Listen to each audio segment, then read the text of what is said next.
I'm gonna be reading Pride and Prejudice, chapter 4. Let's start. When Jane Elizabeth Wallon, the former who had been cautious in her praise of Mr. Bentley before, expressed to her sister how very much she admires him. He is very what a young man ought to be, said she. Responsible, honest, lively, and never saw such happy manners, so much business, such perfect good breeding.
fortune and own had been acquired by trade.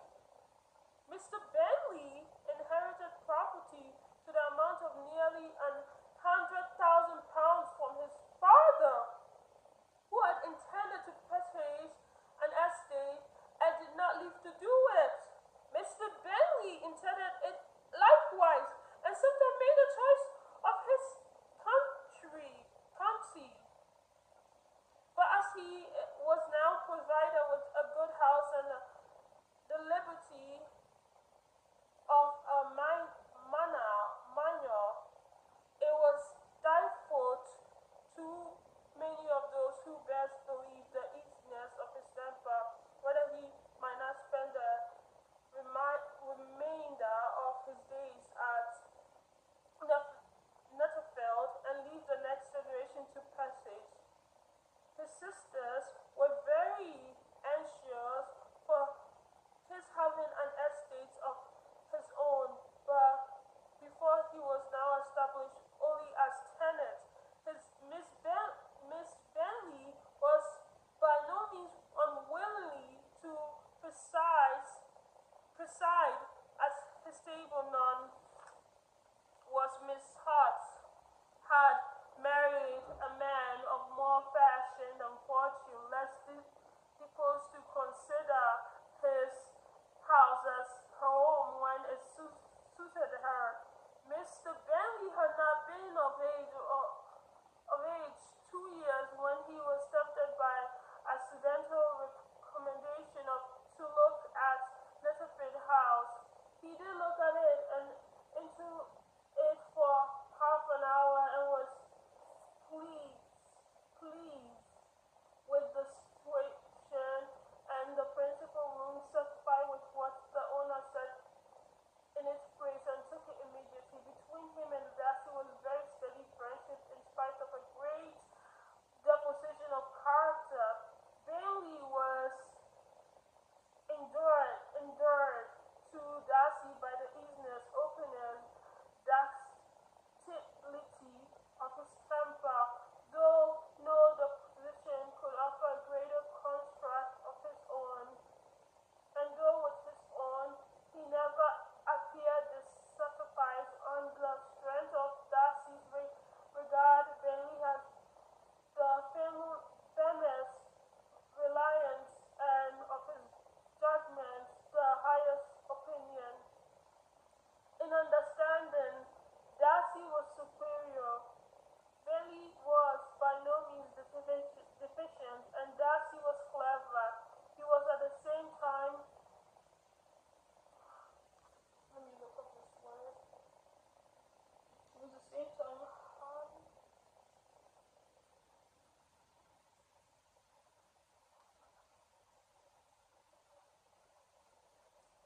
what's the word? Haughty.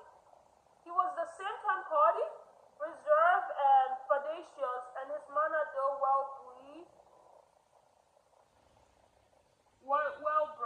were not invited. Well-bred, were not invited. In that respect, his friend had greatly the advantage. Bentley was sure of being liked wherever he appeared.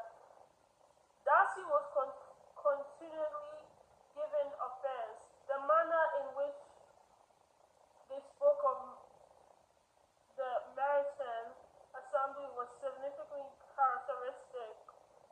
Billy had never met with pleasanter people and prettier girls in his life. Everybody had been the most kind and attentive to him. There he had no formality, no stillness. He had soon fell acquainted with all the rules. As to Miss Bentley, he could not conceive an angel more beautiful. Darcy, on the contrary, had seen a collection of people in whom there was little beauty and no fashion, for none of whom he had felt the smallest interest, and from none received either attention or pleasure. Miss Bennet he acknowledged to be pretty, but she smiled too much. Miss Hart and his sister allowed it to be so.